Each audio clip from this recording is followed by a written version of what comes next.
For years, Western observers viewed North Korea's leadership as inexperienced and easily handled. Today, Kim Jong Un sits at the center of a sensitive geopolitical flashpoint, operating with a level of calculation that few in the West predicted. Kim Jong Un no longer operates in isolation. He maintains a strategic alliance with the leaders of Russia and China, standing as an equal partner in their shared opposition to Western influence. While the international community focused on preventing a nuclear program, Pyongyang was building one. They currently possess an estimated 40 to 50 ready-to-launch warheads, a stockpile projected to exceed 200 by the year 2030. This arsenal includes submarine launch systems and intercontinental ballistic missiles capable of reaching the United States mainland. Now, this reality raises a difficult question. How did the harshest economic sanctions and the highest-profile diplomatic summits in human history fail to stop this trajectory? The answer lies in a decades-long strategy of diplomatic stalling.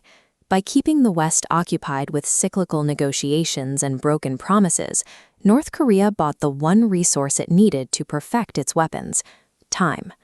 The Kim dynasty's focus on nuclear capability began after witnessing the atomic bombings of World War II. They concluded that a nuclear arsenal was the only way to ensure the regime's survival against external powers. The program grew from modest beginnings. The Soviet Union provided a small research reactor under the premise of studying peaceful civil nuclear energy. To advance the program without triggering a preemptive strike, Pyongyang feigned extreme economic desperation. This forced the West to view the regime as a humanitarian crisis to be managed, rather than a military threat to be neutralized. During the Carter administration, they traded promises of disarmament for energy aid. This resulted in the light water reactor deals, which provided North Korea with critical technical infrastructure while they continued their weapons research in the background. This strategy reached its height at the Kaesong industrial complex. North Korea used the facility to absorb South Korean capital and manufacturing technology, masking their long-term military objectives behind a facade of economic cooperation. Pyongyang exploited the American political cycle. They would accept aid and stall negotiations until the U.S. presidency changed hands and policies were reset. This created multi-year gaps they used to secretly enrich uranium and test components. Every broken treaty and collapsed summit provided North Korea with more years of unhindered development. As the deception became clear, the West turned to economic sanctions. However, these measures rely on the assumption that a government will prioritize the economic well-being of its people over its military ambitions. North Korea demonstrated the opposite. During the COVID-19 pandemic, the regime sealed its borders for 3 years, accepting widespread civilian hardship to maintain absolute internal control and protect the nuclear program. The war in Ukraine then provided the final geopolitical shift the regime needed. Russia, facing a shortage of conventional munitions, turned to Pyongyang for a massive supply of artillery and manpower.